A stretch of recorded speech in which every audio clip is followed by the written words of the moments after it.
Hey, and welcome to Bowls and Beers. We're here again, getting ready for more midweek action. Give you a quick rundown of Miami. Hey guys, quick question: should I just stop saying Maction altogether? Is it done? Please. Okay, okay, yeah, it's done. It left my mouth and it tasted sour, so it was a. I That think commercial's killed it, as far as I'm concerned. It's just an overused, I think something else oversaturated killed thing. it, but I'll get to that in shout-outs. Um, so anyways, in case you missed it last week, we escaped Miami, and escaped is the right word. Um, 29-24. It's a game we easily could have won by more, but sadly, it's a game Miami actually had the ball last and a shot at doing some real damage. Um, say what you will about Jeff Quinn, when his teams came up against completely inferior teams, he tended to blow them out of the water. Now, of course, he could never beat a team that was close to him, or seldom beat a team that was close to him. But I did miss seeing a stomp Miami, and it gives me a lot of pause going into Kent. Kent is arguably better than their record, other than Bowling Green completely destroying them. And I think one other game this season, they've played a lot of teams tight. They're 1-3 in conference. They are, I believe, they have 6 losses now, so they're fighting to stay bowl eligible. It's another Thursday game. It's another week, and someone edited my thing. Okay.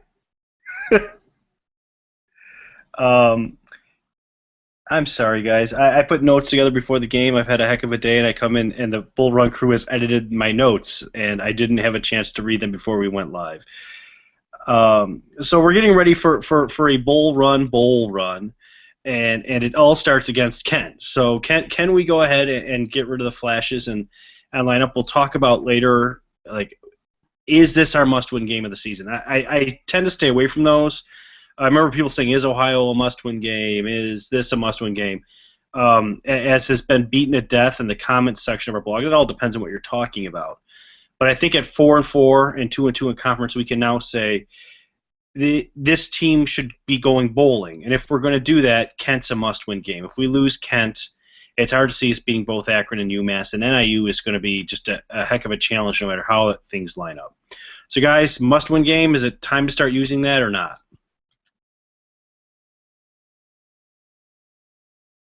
Feel free I'll to go jump first. I'm inclined at this point with games against Kent, Akron, and UMass to say it's not a must-win until we've got 6 losses, and then it's must-win the rest of the way out. But I do think that Akron and UMass pose greater potential challenges than Kent does. I think Akron's defense could do a lot. They held CMU to 1 yard per carry in the first half, and they only lost to CMU 14-6 this past week. And UMass, They held them to? Wow. yeah. Cooper Rush said it was the worst game he's ever played, so there's something for that. And then UMass's offense still scares me in a way, even though they've only scored 10 on Ball State, only scored 10 on Kent. That's there somewhere, but I'm still inclined to say it's not a must-win until we have 6 losses. Kent themselves, we'll talk about them more. I don't think it's a must-win, but I think it's the biggest should-win that we have left on the schedule. Yeah, and I think you look at Akron or UMass as teams that can come out and play a game. They've done it a couple times. And keep in mind, UMass really had Temple dead to rights. When they played Temple. Temple's a really good team this year. Hurts to say it, but it's true. West Temple now 7-1. They hung tight with Notre Dame. They're still, I think they're ranked 26th now. They'll be ranked again soon. And UMass had them dead to rights. UMass had a couple other close calls this year. Kent played Ohio tight, but was it? Kent's got Minnesota real tight and low scoring, Yeah. Marshall within a score, and then beat UMass, beat Miami. They haven't seen Ohio yet, but got blown out by Toledo, blown out by Bowling Green. Now, correct me if I'm wrong. In all those games that they held tight, it wasn't an offensive slugfest. It was teams just eking out ahead of Kent, 20-14 or something like that. Kent beat Miami 20-14, beat UMass 15-10, lost to Minnesota 7-10. Marshall they lost 29-36. So Okay. So we score 30 points, we win. Yeah.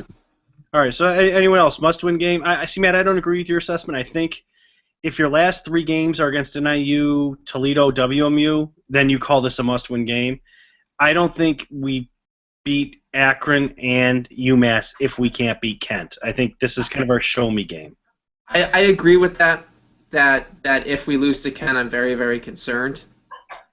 But I still think that Akron and UMass are capable of laying some crap performances and just letting us walk over them. We'll get to it when it comes. I think I'm on the same train of thought there. Like, I'm not prepared to call us a must-win game yet. Just looking at our last 3 games of the season, so NIU, Akron, and UMass, it wouldn't be the most miraculous thing to take 2 out of those 3. I mean, I don't expect to win against NIU, but Akron, UMass, I haven't really been impressed with Akron's offense. UMass's offense has been pretty efficient, but they haven't been able to put together a full game. So obviously, easiest way to bowl eligibility is to take down this Kent team. But if it doesn't happen, I'm not all that concerned yet. So what's the game after Kent? NIU, and then Akron, and then UMass. Okay. So yes, we should beat Kent to have if for highest hopes to beat Kent. But if we don't, I'm not ruling out bowl eligibility yet. Well, it's looking like a lot of 5 and 7 teams will make it. Not that I want to be one of them. I'd much rather be a 7 and 5 team, comfortably making a bowl. Maybe an 8 and 4 team looking attractive for the Pinstripe Bowl, which we'll let Matt get to later. He has a great projections post up on Bull Run if you haven't seen it. Connor, do you have anything to add, or do we just want to all jump in kind of our final thoughts on Miami?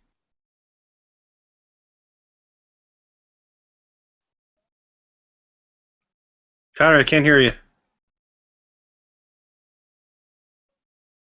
Okay. Conrad, I think we just lost. I don't know if he couldn't get his headphones to work. Hold on, the chat. Let's see.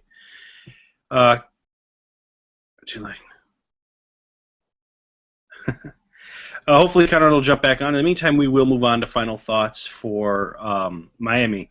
And my big thing was I was shocked. I was dumbfounded that Joe Licata won the MAC East Player of the Week. It's not a slam on Licata.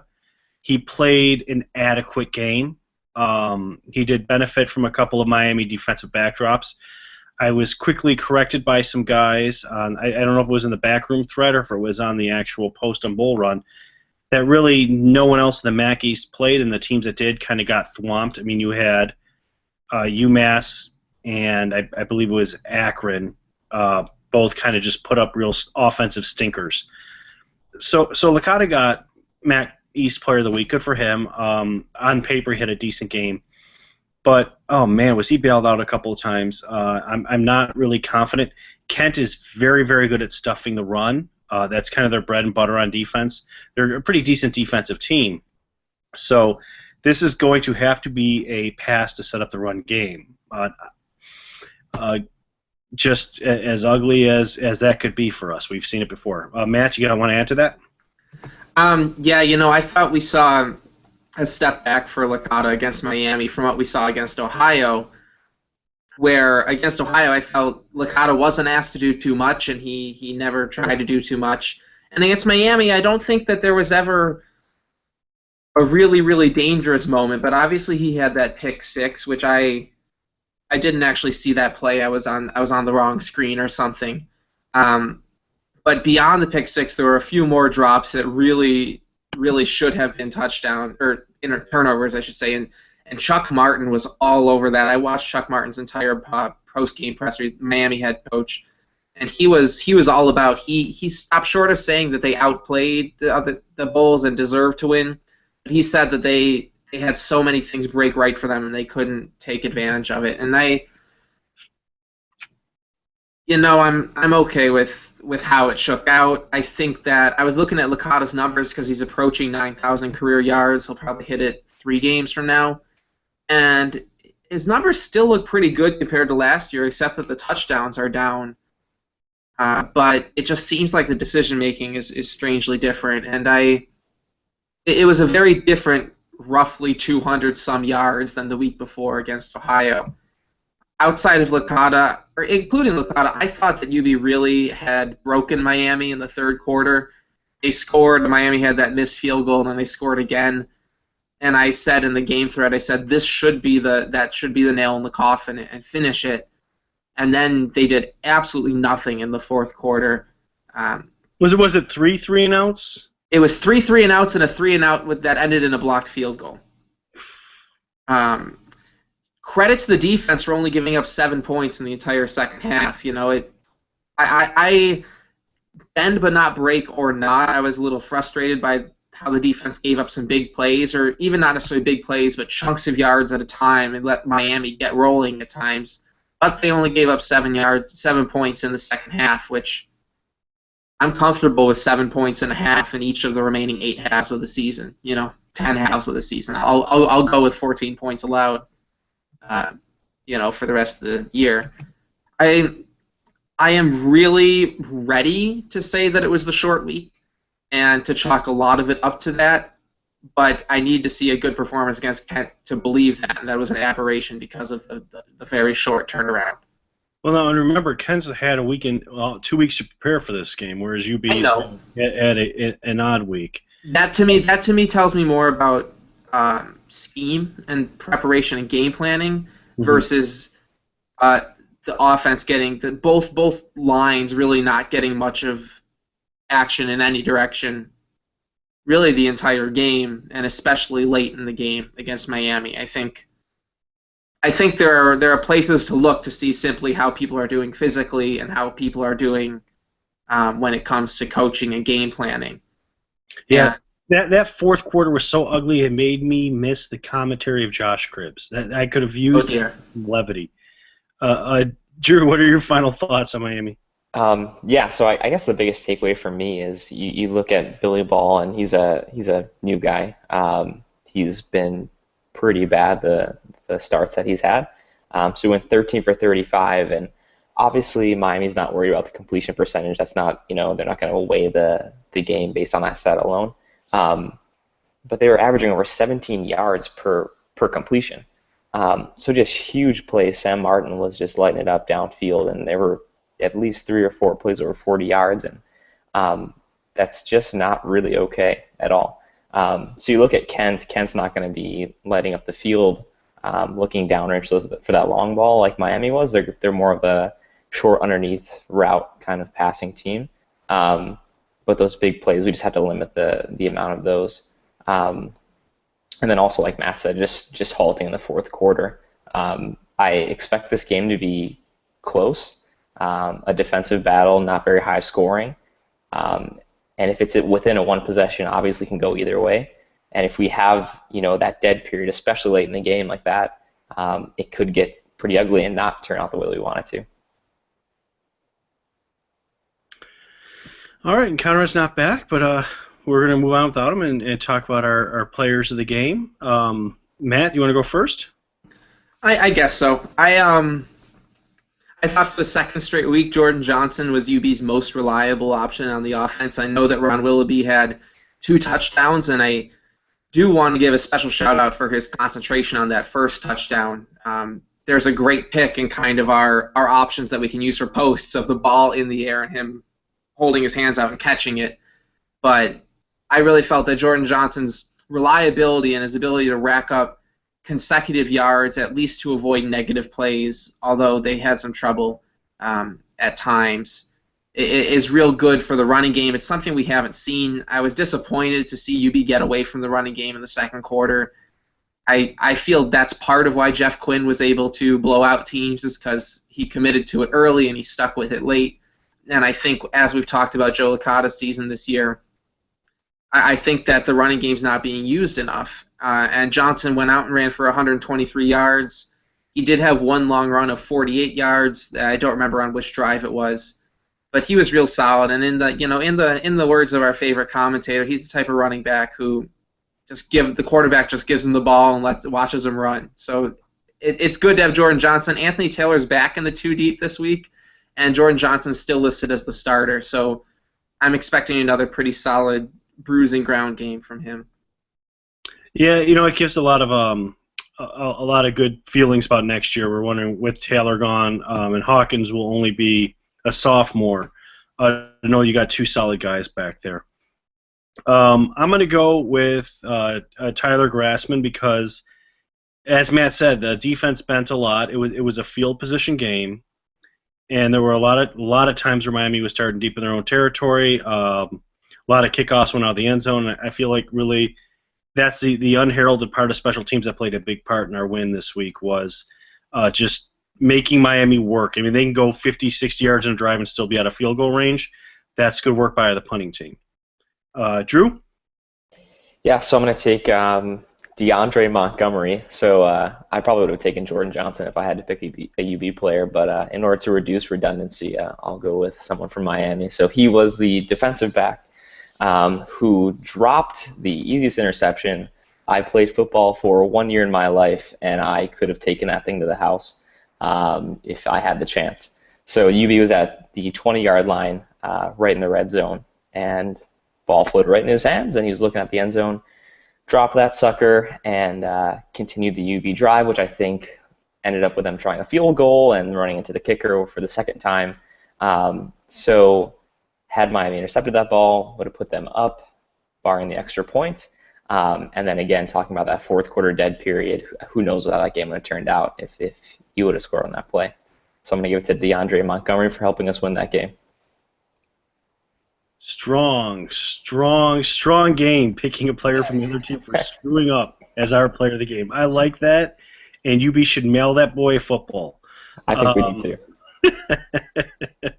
All right, so that's it. Miami's gone and done. I wish we had beat them more. Things to note: Joe Licata is 4-0 against Miami. He began his UB starting career against Miami. I believe he started that game. Zordich went out the game before against Toledo. And so I don't think any UB quarterbacks ever went 4-0 against Miami. So congratulations, Joe. The once mighty Redhawks cower at the feet of Buffalo, thanks in large part to you.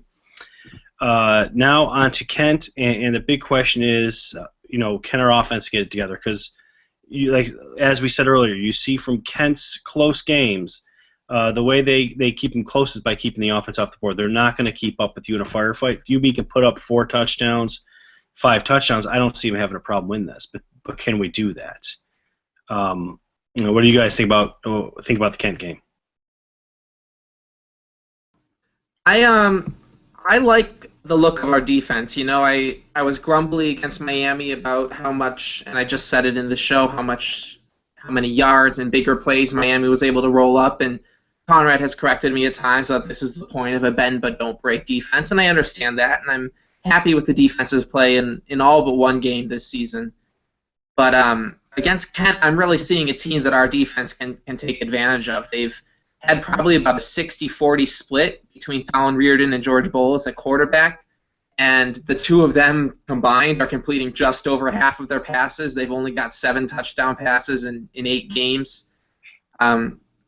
They run the ball very heavily. They've run the ball 340 times to only 230 passes, and they're averaging 3.5 yards per carry, which goes down to 2.9 if you take out one 75-yard touchdown run from a guy who only has 5 other carries on the year. So I think that was a trick play of sorts. They just look like a team that doesn't have a very potent offense at all, and we've talked about that. And I think this is really a chance for our defense to match up with a team they can really go against. I don't know why we didn't have more blitz packages going, especially on freshman Billy Ball against Miami, but that's what I worked against Ohio, and I'd like to see them again here. Kent's offensive attack just isn't very good. Their rushing hasn't been good, even with a wild amount of different people taking carries. I think this is 11 different folks have gotten carries this year for the Golden Flashes, and they're averaging just over 3 yards per carry, and the quarterbacks can barely get half their passes into their receivers' hands. So I think pressure that we saw against he carries for sure, but I mean you got to dig way down in the stats to see that. What's that? Can you say I actually have this year. They really do let anyone carry the ball. Show up at Dick's Stadium with a football, they'll let you carry it. But no, Matt, thanks for bringing up the blitzing. That's one thing I wanted to touch on when I talk about Miami. It was the first time I've seen a Borland defense where I've said, I don't know what they're trying to do. I get the bend but paper, you see that, because you see Kent has a statistically superior defense to Buffalo in almost all categories except scoring defense. Our scoring defense is better than theirs. In large part because Bowling dropped 48 on them and only managed 28 on us. But yeah, they got to keep up the pressure. Drew, what about you? What are you looking forward to during the? So one thing that I don't know if you guys know, did Ballas, he switched for Reardon in the Toledo game? Do you guys know why? Like, was it like injury related or just switching things up? I did no prep for this show, so I have no clue. Okay. Well, this is for the Miami. I think there was an injury, but I think the season was going so horridly up to that point. Yeah. I mean, I think he threw receptions in that game before the switch. Okay. The starting quarterback. Because Reardon's only a junior too, so I mean, I could see if he was a senior, like Reardon's season already isn't going to be. Reardon is Kent. So. Yeah, that's what I'm talking about. Oh, okay. But anyway, so we have Ballas, and he's coming in, and obviously not a huge sample size of what to expect from him. I think he has 1 touchdown and 4 interceptions, so just continuing on that offensive, dilemma of whether they're going to be able to put up points. Like I said, it's just looking at Kent's games, who they've played. I think there's just been a couple of different teams that have showed up. You have that Kent State that played Minneapolis really close, so 10-7, or I think they won the turnover battle in that game. And then you have Bowling Green blowout 48-0. I'll be honest, I haven't watched a Kent State game, so I can't speak to the analysis of that too much. But on paper, it just doesn't really make sense to me. So I'm just gonna. It's curious to see what Kent State team is actually gonna show up against the Bulls. Yeah, so that's all I'm gonna say for now. So in all your show prep, you didn't pull up and watch all Kent's games this season like Matt and I did, right? That's I thought about doing it, but I was a little crunched for time. He knew we not had watching it covered. Kent makes me envy of everyone who's had a Kent game.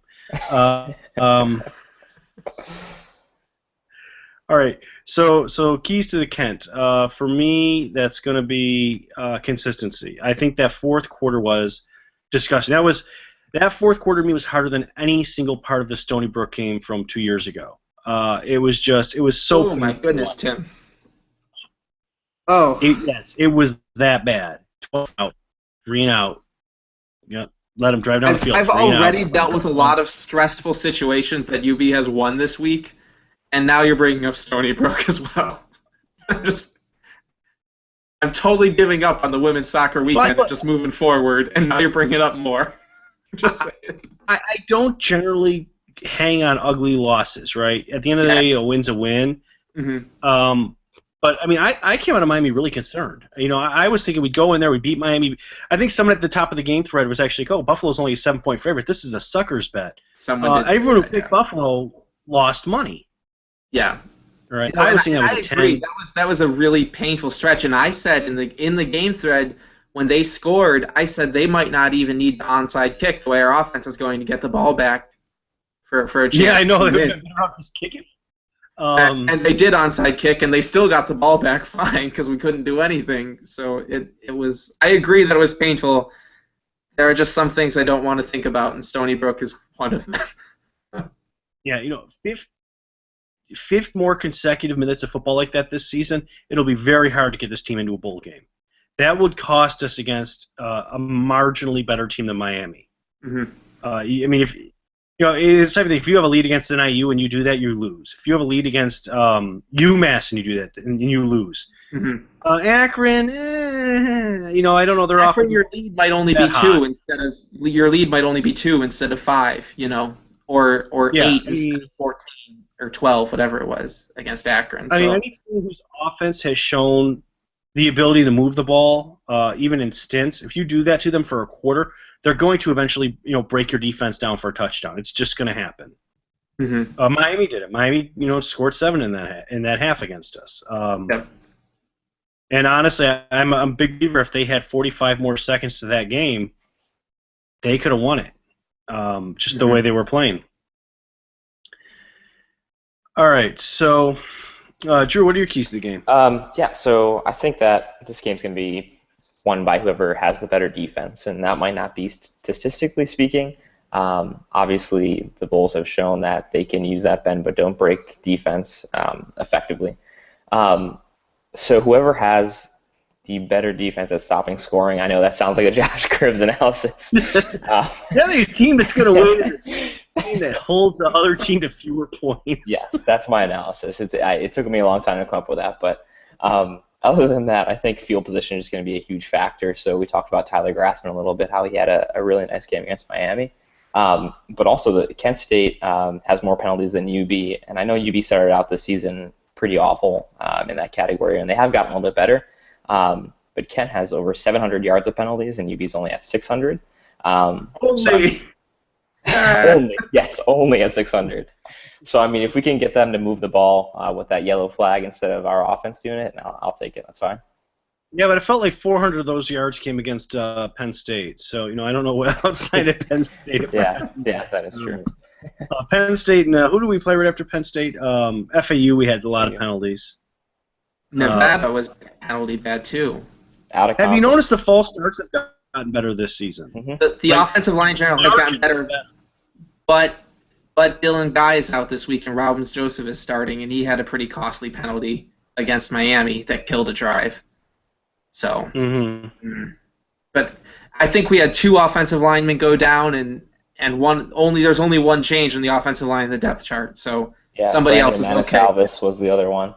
Okay, well he's still listed as the, I don't know where he's at, right tackle maybe. He's still listed as the starter there. So, but yeah, Dylan Guy isn't listed at all, and Robbins Joseph moves up, and then his backup is Todd Therian, who is fine, but we're really kind of digging the walls of the well.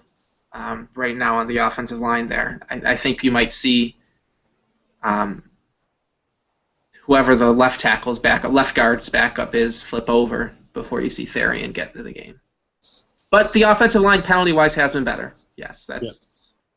Yeah. There's fewer of them to put penalties on, so, it works out that way. It works out. Yeah. Hey, Matt, did we get to you for your keys? I think we did, right? No, you didn't, but I don't really know what my keys are. One job, man. You got one job. One job. Really, it's minimize 3 and outs. I was really surprised to see how much we had the ball in this game against Miami. Let me find right here. We had the ball for 35 minutes against Miami. It did not feel that way at all to me. It didn't feel like Miami was running it down our throat, but for all those 3 and outs, it wasn't just the fourth quarter. I mentioned earlier they got away from the running game in the second quarter.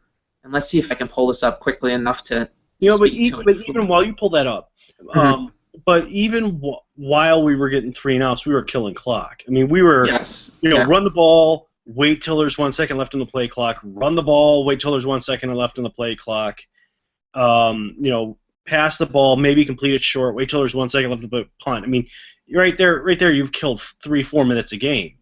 Miami would get the ball and they'd move it pretty quickly, and Miami was throwing the ball. I mean, did you say he only threw the ball 35 times? It sure felt like more than that. Yeah, it was only 35. But Miami was throwing the ball. They were stopping the clock, so I could see us having the ball more. I was surprised at 35 minutes, but I'm not surprised we had the ball more, given the first and third quarter. And in the fourth, you can take a lot of time off with a 3 and out. We proved that in spades.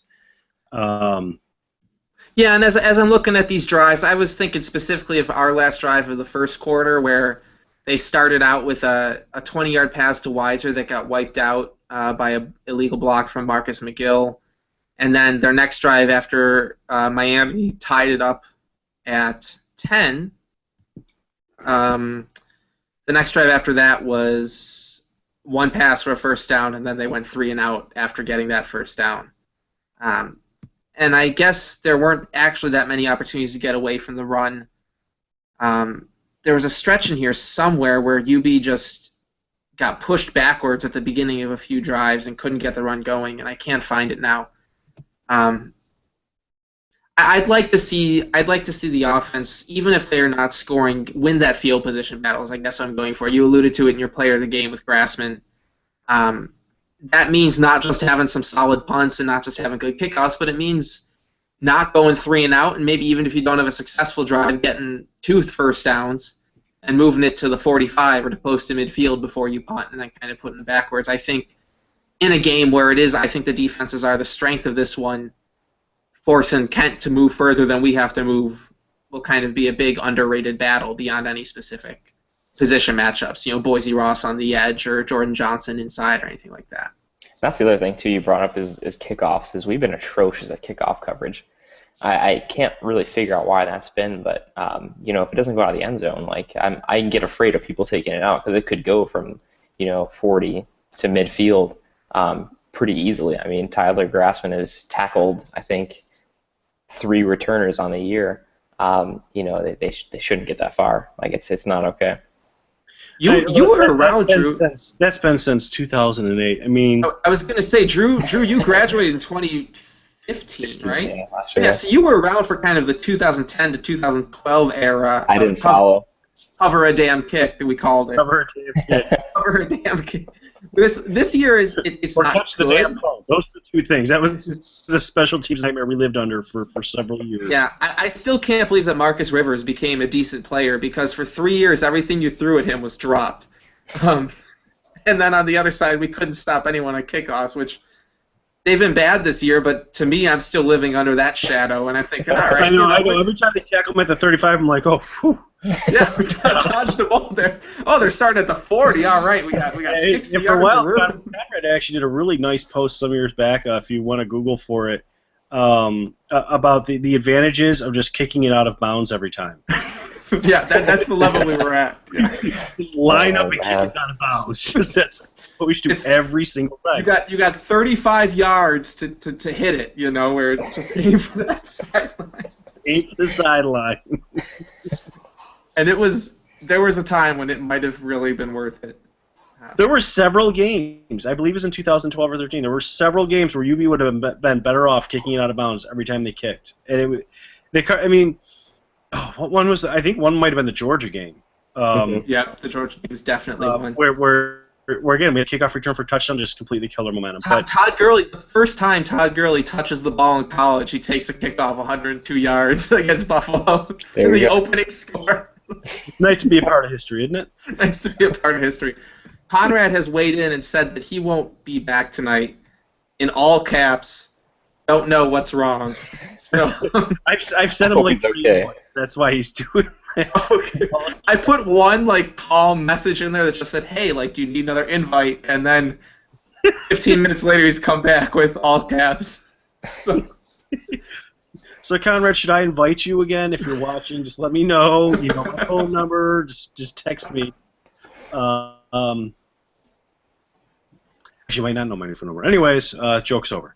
All right. So Conrad gets out of predictions because he's not here. He's gonna wait to see what we all predict. And I'm gonna wait till see what you guys predict till I make my prediction. So. How do we roll in Kent? Does our equipment truck show up? Do our players go out in the field clad in football equipment, and do we win? Matt? Go ahead, Matt. Okay. I do think that the team and all of their equipment will make it, and I do think that they will get there safely, observing all local rules, temporary or permanent, on the roads. I really want to pick this as a pretty big win. Right now our average scores across all of Group Ag is UB 30 to 17.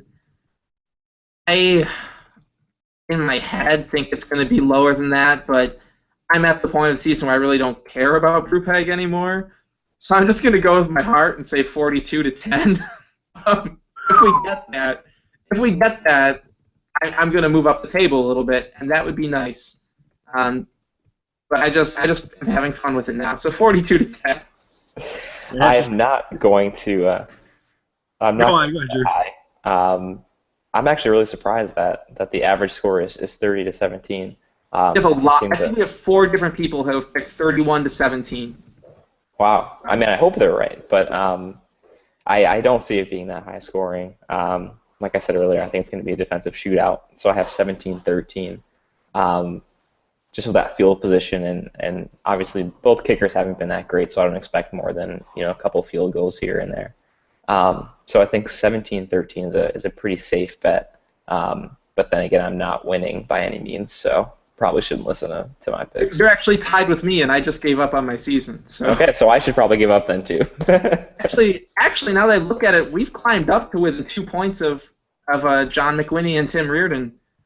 John's ahead of me though, right? No, you are tied with John. Oh, am I? And 1 point behind Dave. Glad Dave doesn't count. And 2 points behind CT Bolts fan. All right. Well, here's how I catch up to them. 24-20, Buffalo. The game has it starts 2 hours late because can't find their helmets. The equipment truck hasn't arrived from their last away game yet. It's somewhere in the middle of Lake Erie. That's my get you. If the game starts late and we win, that's my tiebreaker. Okay. One time when I was driving to Chicago, I put in Google Maps from Buffalo to Chicago, and it had the route go through Lake Erie. So hey, maybe they were just putting in Google Maps and following the road. I don't know.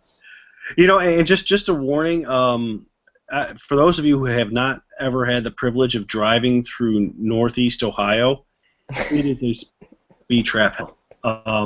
It's construction hell. I mean, it's not really speed trap. They don't have like classic speed traps, but they have like construction zone, 2 miles not construction, construction zone, 2 miles not construction, and they do enforce strongly the speed limits in construction zones, and you should observe them because there's people working there. But this is an important public service announcement because now that we know that Josh Cribbs is announcing the game, I think that UB fans are going to fill up Dick Stadium. I know. Right? Okay, you can stay home and you can listen to the sweet sound of Josh Cribbs' voice, or you can take your chances with some civil planning by the Ohio State Department of Transportation and try to drive to Dick Stadium. You fans, I plan to basically wear earmuffs laced with nails and glass and just watch the game on TV and just imagine someone else announcing it or wecking it, whatever we call wecking it nowadays. I'll be doing that. All right. So we've reached our shout-outs, and we have time because with 3 of us, we go around the horn pretty quick. So I'm going to let Matt go. Matt has just had a spectacular weekend watching UB's non-revenue sports while football was off.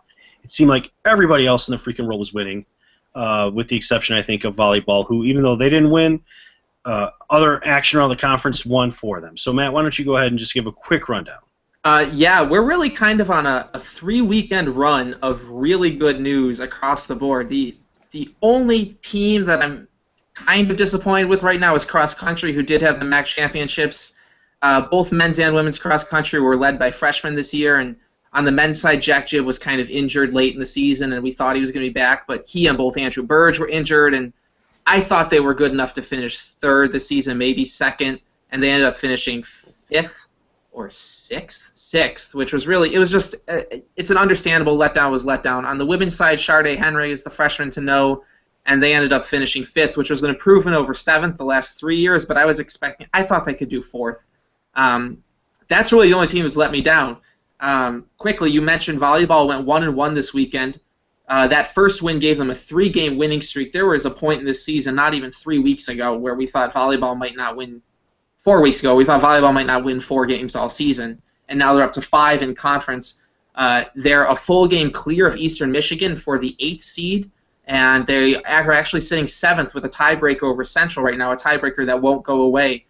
Last year, UB finished 8th, and it was the first time they'd ever finished that high in the MAC. They tied their MAC-era record for wins in conference with 6. They're already up to 5 now. They host Bowling Green, who's absolutely terrible, on Friday, so really we haven't said enough good things about Blair Brown Lipsitz in volleyball. Women's soccer has advanced to the MAC semifinals for the 2nd year in a row and only the 4th time ever. Absolute nail-biter of a game against Central Michigan that I didn't see at all because I was at wrestling, and thank God I didn't because I've watched the highlights and it's caused me so much stress even though I know they won. Opened the scoring in the first 2 minutes, looked amazing, absolutely rolling Central Michigan terribly windy day, ended up giving a very long goal on a shot that you could never replicate. Laura Dougal kind of misplayed it, whatever. Retook the lead, literally gave up a goal on the very last second of regulation. Ball went through Jackie Hall's legs. UB's All-American. I've watched the goal 4 times, and it makes me actually ill. Like the Music City Miracle. I can't even believe I'm saying that. They ended up winning in penalty kicks, and all this happened without me knowing it all because my phone had died at wrestling at Maryland, which is really what I want to talk about. Because wrestling opened their season at Maryland, beat Davidson in their first duel of the day, 47-0. It's the first time that UB shut out a D1 opponent since 1999-2000 when they beat Syracuse 47-0. Syracuse closed their program after that, so that's what we do to teams. Apparently, we're back. So if we can beat them in football, end it. We just got to get them scheduled for football and blow them out. And that's it. John told me that we shouldn't take too much from Davidson, but from Maryland, who is a bad Big Ten program, but they are a Big Ten program, we saw stuff that we haven't seen from UB wrestling since 2011, really, since before John Stutzman, since before Jim Buechner's program fell apart. Guys have been replaced. Wally Maziarz and Max Sori are gone. In their places, we've got competent wrestlers. They got a win and a loss against Maryland, but a narrow loss, and he's clearly outmatched. We've got absolute studs in the heavyweights who controlled their matches. UB was actually down and came from behind with 4 straight wins. Last year, we'd be up or closely behind midway through and just fall apart in the heavier weights. And this year, Tyler Rill, Muhammad McBride, Joe Areola, and James Benjamin, four weights in a row. They were close matches, but they were in control the whole time. They were never really threatened. Just a really great day against Maryland. Maryland had not a lot of fans, but some very loud fans, and I really disliked the University of Maryland Terrapins. Honest to goodness, honest Syracuse. Is it fair to say you hate their face, Matt? Yes. On a Syracuse or Boston University level is how much I dislike the University of Maryland and their entire athletic department. I dislike everything about them. They charged me $14 for a ticket and then didn't even bother to check it, and so I could have gotten in for free. And I was very upset about that until we beat their asses, and then I felt that it was worth it. John thinks that wrestling is going to have 6 national qualifiers this year, which a single national qualifier in any one spot is not as impressive as it sounds, I've learned, compared to maybe swimming or track. But the all-time record for UB is 6, back, as I said, before the program fell apart. And they're just miles ahead of where they were last year. And last year was a team that was clearly improving over the years before. Just an awesome opening weekend from wrestling. I wrote up a very enthusiastic post about it, which I'd encourage you to read because I am a novice wrestling fan. It's not written in too much jargon or anything, and it's really an exciting sport to watch, and it's a really good time to get into that team, much like women's soccer was last year. They're showing us something special early. Get in and start learning about them so that you can follow them once they hit MAC play in January and February. And for those of you who don't know, the Mid-American Conference is a pretty strong wrestling conference. So it's basically the Big Ten and then the MAC. Yeah, basically. I mean, it's really a strong conference. We have a couple of affiliate members you may have heard of. Missouri, Old Dominion, and Northern Iowa are all pretty good programs. So being really, really good still means we have a lot of teams better than us, and we'll have a chance for big upsets in the MAC. Whereas in a lot of the other non-revenue sports, the MAC is what it is in football. A mid-major conference, decent here or there. Drew? Yeah, so I'll talk a little bit about the basketball program. So this past weekend, they made their way to West Point for a scrimmage. So they went down Thursday night, Friday during the day. They did a lot of team building activities with their sports psychology program, which I thought was kind of interesting. If you follow Danielle Marshall on Twitter, he snapped a bunch of pictures of them stepping over strings and garbage on the ground and blindfolded fun. So that's kind of cool to see them to do something off the basketball court, just to kind of build those leadership potential in Bearden and Skeeter are going to have to step up a little bit this year. As far as the scrimmage goes, I don't believe it was they kept score on a team level.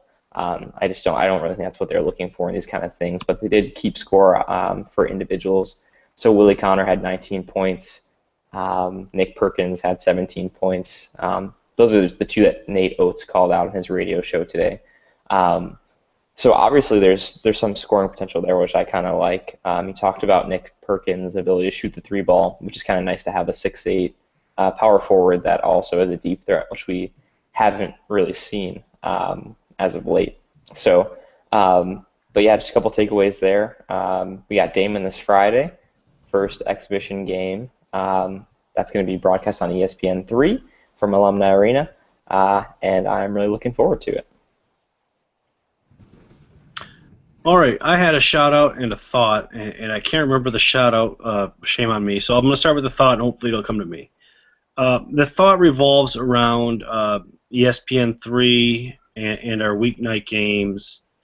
I said before, MACtion didn't lose its taste because of that insipid commercial. To me, it lost all sense of something we should promote. When on a Thursday night with 4 MAC teams playing 2 games, one was sold off to the American Sports Network, which, you know what? Hey, I liked that it's on TV. I liked it when they broadcast the UB game up here. The other one was on ESPN3. I thought the deal was our midweek games got one on ESPN2 and one on ESPN3. We'll never know what the hell the deal is because, of course, it's under lock and key, not in any single MAC school in the conference, because if they had them, they'd have to tell us. So they were somehow signed at a secret location under some vaults, deeper underneath some other bunker that was designed for World War II. It's stored there, and it says why we got bumped off of ESPN2. Not that I care too much, other than if we're going to play a weeknight game, if we're going to make these kids play a game on 4 days rest, put it on national TV. They kind of deserve that. They don't deserve to be crapped on just because, yeah, Miami happened to suck and you could sell Western Michigan to the American Sports Network. So, it's just shame on the MAC for that. You got to do better. I'm on board with getting more money from ESPN.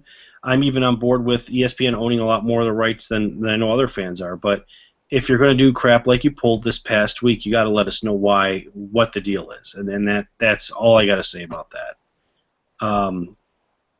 And through all that, my shout-out did not come back to me. If I get it, I'll tweet it out later on the Bull Run account. But I just want to say thank you guys for tuning in. Thanks to Drew and Matt for sticking around. Thanks to Conrad for really, really trying. Hopefully he'll be back next week with some technical things worked over. From Drew, Matt, and myself, have a good week. We'll see you guys next week. Have fun on Thursday.